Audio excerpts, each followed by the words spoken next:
Salut, j'espère que tu vas bien, que tu commences la semaine avec la pêche, parce que moi j'ai la pêche. Aujourd'hui, je vais te parler d'une stratégie très importante. Alors, je ne parle pas d'outils, hein, je parle de stratégie qui va bien entendu avoir besoin qui va requérir des outils, comme je te montre. Alors, l'outil que j'utilise, c'est celui-là qui s'appelle Notion, c'est celui-là. Je suis sur Mac, je pense que tu trouveras sur PC, mais tu peux utiliser aussi un simple fichier Excel ou un simple fichier Word ou un banal calepin pour écrire. Alors, il s'agit de quoi? Aujourd'hui, j'aimerais te parler de l'importance d'avoir un calendrier de publication situé sur Facebook.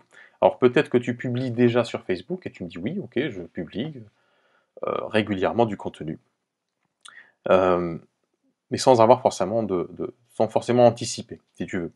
Alors en quoi c'est beaucoup plus intéressant d'avoir un calendrier de publication préétabli, euh, pas à la virgule près, pas sur un an, mais sur une semaine, au moins sur une semaine, c'est parce que ça va t'aider à mieux structurer tes idées et aussi à mieux trouver de l'inspiration. Je m'explique dans quelques secondes. Alors moi j'utilise donc, comme je te disais, ce logiciel-là. Tu peux utiliser un tableur, hein, ou il y a d'autres outils comme Trello, qui sont aussi si tu ne connais pas Trello, la version gratuite est amplement suffisante pour organiser ses idées. C'est cela, Trello, donc T-R-E-2-L-O, mais tu peux utiliser n'importe quel logiciel. Alors Trello, c'est intéressant parce qu'il y a le côté un peu visuel, donc tu peux déplacer tes idées de part et d'autre. Donc, pourquoi c'est important d'avoir un calendrier de publication? Déjà, c'est pour anticiper. On dit que gouverner, c'est anticiper.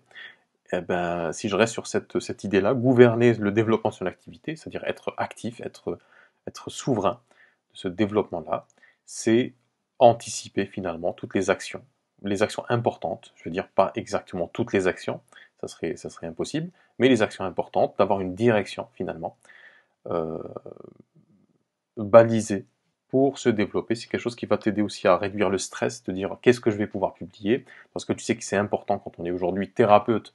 euh, on ne peut très difficilement faire l'économie justement d'une présence sur Internet. C'est très important d'être visible, surtout si aujourd'hui tu veux développer.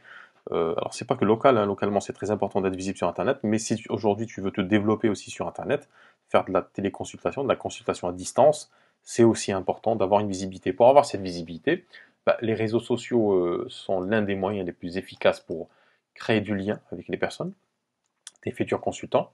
Et pour créer ce lien-là, il faut présenter, il faut proposer de l'information, en fait, une expérience, on va dire éditoriale, une expérience intéressante pour eux, qui fait sens dans leur vie. Donc, qu'est-ce qu'on fait par exemple? Là, bon, c'est des exemples, hein, ce que je t'ai mis ici, c'est un exemple que tu peux adapter.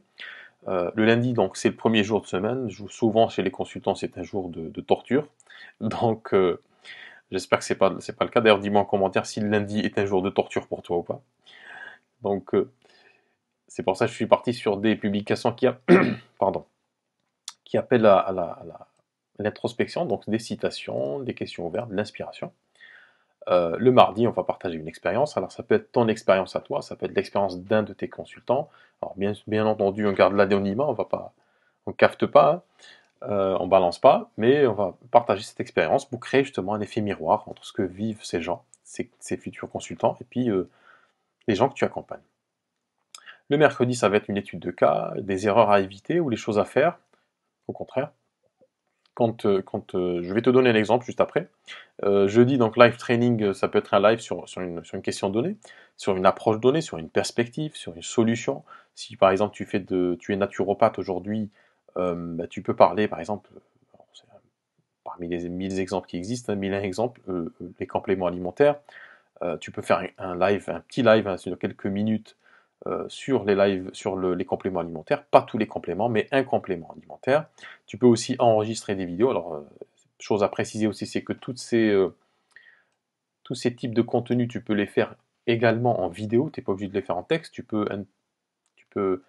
euh, avoir par exemple une rotation, un contenu public, enfin de publication en texte et un contenu en publication en vidéo.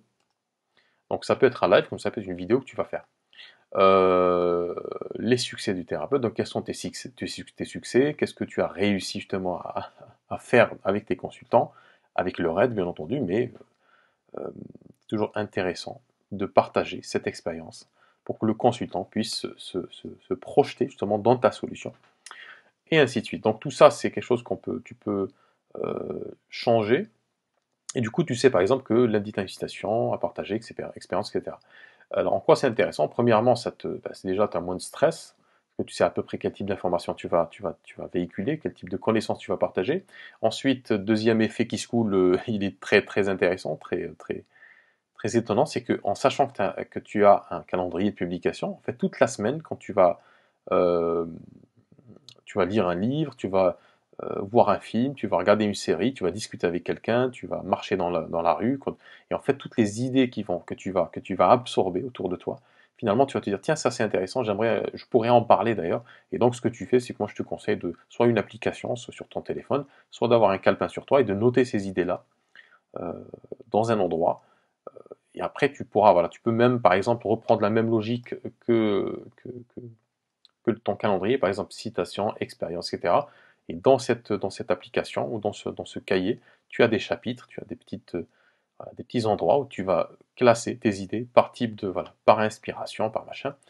Et ça te fera, tu vas voir que tu vas faire grossir rapidement ce calepin ou ce calepin numérique, et tu sauras exactement quoi dire quand tu vas te mettre devant ton PC. Alors tu peux faire au jour le jour, ça c'est à toi de voir la meilleure façon, la meilleure méthode pour toi, qui marche. Comme tu peux préparer tes publications une semaine à l'avance, par exemple, tu peux les préparer le dimanche matin ou dimanche après-midi, ça dépend de ton emploi du temps. Tu n'es pas obligé de vraiment de faire ça, hein, tu peux le faire.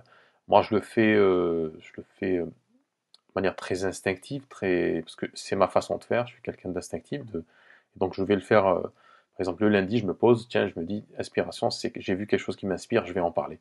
Donc ça, tu peux le faire, ça dépend de comment tu fonctionnes intérieurement. Par exemple, pour les citations, alors c'est quelque chose, tu vas me dire, oui, les citations, tout le monde partage des citations.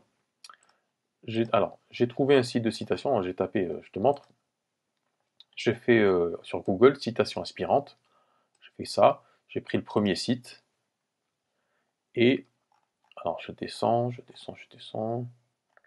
Voilà, le bonheur n'est pas d'avoir tout ce que l'on désire, mais d'apprécier ce que l'on a. Euh, je ne vais pas partager cette citation de cette façon-là. Je pourrais d'ailleurs éventuellement la faire en citant l'auteur, mais ce que je te conseille de faire, c'est pas forcément de relayer systématiquement ce que disent les autres, parce que c'est sur ta page, sur ton groupe ou ton profil personnel, tu es souverain, tu es souveraine de cet espace-là, donc c'est très important qu'on sente que tu es quelqu'un qui produit de la connaissance et qui a une forme d'autonomie. Et c'est ce qu'on attend d'ailleurs d'un thérapeute, c'est que voilà, en pleine thérapie, tu vas pas appeler un collègue ou une collègue pour lui dire alors je fais quoi là? Alors, protocole A ou protocole B? Hypothèse 1 ou hypothèse 2? Donc personne ne fait ça, on est maître de sa séance, donc on doit être aussi maître de sa communication et de cet espace dans lequel on publie. Donc le bonheur n'est pas machin, tu trouves cette citation-là, tu te dis ok, cette citation elle m'inspire, c'est quelque chose auquel j'adhère, maintenant comment je peux l'adapter pour mon travail, pour ce que je fais. Euh, le bonheur n'est pas d'avoir tout ce qu'on désire, mais d'apprécier ce qu'on a là. Ça, c'est par exemple si tu es thérapeute en hypnose, ça veut dire quoi apprécier ce qu'on a? C'est opérer notamment peut-être un recadrage, changement de perspective pour montrer à la personne que c'est pas si mal que ça, qu'elle s'en sort beaucoup mieux qu'elle ne le croit. Et donc je pourrais faire une petite publication sur ça, texte, ou une petite publication de 2-3 minutes en vidéo que je poste après. La beauté est dans le regard de celui qui regarde, Oscar Wilde. La beauté est dans le regard de celui qui regarde. Je me dis, ok, si j'étais naturopathe, comment je peux, par exemple, qu'est-ce que m'inspire cette citation? Euh, ben, la beauté est dans le regard de celui qui regarde, ben, la beauté est dans le regard aussi du naturopathe qui voit chez la personne toutes les possibilités, toutes les ressources finalement, qui vont l'aider à être beaucoup plus épanoui en termes de santé, de manière générale, etc. etc. Donc là, je prends au pif. Le bonheur, c'est de continuer à désirer ce que l'on possède. Ça, voilà, de la résilience, ou plutôt de la gratitude, etc., etc. Donc, tu n'es pas obligé, je te déconseille, voilà, je conseille pas trop finalement de faire du copier-coller. On peut le faire si quelque chose vraiment est très intéressant, très important pour nous, mais il faut pas oublier qu'on est souverain dans sa communication, et le fait d'avoir un calendrier publication aide les thérapeutes justement à être souverains, et annihile finalement, il va dézinguer cette peur qu'on a de ne pas savoir quoi dire sur Internet ou de ne pas être légitime, etc. Donc cet outil-là, qui s'intègre bien entendu dans une stratégie un peu plus grande, parce que là, j'aborde pas toutes les questions préalables justement cette présence sur Internet, c'est-à-dire quelle est ta singularité, quel est ton super pouvoir, quel est ton truc, qu'est-ce qui te différencie des autres, et ce truc-là, finalement, qui, dans un esprit de cohérence, t'a amené à devenir thérapeute. Ça, on en parle très souvent dans les accompagnements justement du programme Impact Illimité. D'ailleurs, si tu as envie aujourd'hui de développer ton activité et que tu sens que ça pêche, il y a quelque chose qui manque, il y a un grand bout de puzzle qui manque, ou des pièces qui manquent, je pense que le programme va réellement t'aider justement à mettre la main sur ce truc-là, à le conscientiser, à le formaliser, puis à en faire une rampe de lancement finalement pour ton activité, au plus grand bonheur de tes futurs consultants. Donc si tu as envie d'en parler, tu le mets en commentaire, ou sinon tu m'envoies un message privé. Donc calendrier de publication, dis-moi en commentaire si c'est quelque chose que tu as déjà fait, que tu fais, et si c'est quelque chose que tu fais sur la durée, et quels sont les types de publications. Est-ce que d'ailleurs tu pourrais me dire en commentaire aussi quels sont les types de publications, toi, qui t'intéressent le plus quand tu es sur Internet, qu'est-ce qui te touche le plus en tant que personne, pas en tant que thérapeute, sur Internet. Est-ce que c'est les citations, est-ce que c'est les partages d'expériences, est-ce que c'est les lives, etc. Donc c'est quelque chose de très, très important. Moi je te conseille de commencer à réfléchir à poser un calendrier de publication sur Facebook. Si publier tous les jours, c'est quelque chose qui est un peu qui te fait peur, bah, tu peux par exemple publier 3 fois par semaine, tu n'es pas obligé de partir comme ça. Tu peux même partir sur 2 fois par semaine, et puis tu vas voir que en ayant un calendrier de ce type-là, bah, toute la semaine, ton cerveau il va se mettre en mode solution, recherche de solutions, parce que c'est aussi ça, en fait, un calendrier.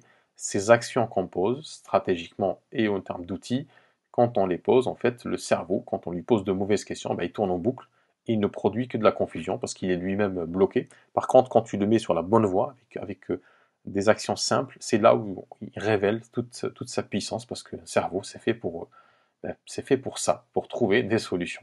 Donc, c'est hyper important de le mettre sur la bonne voie.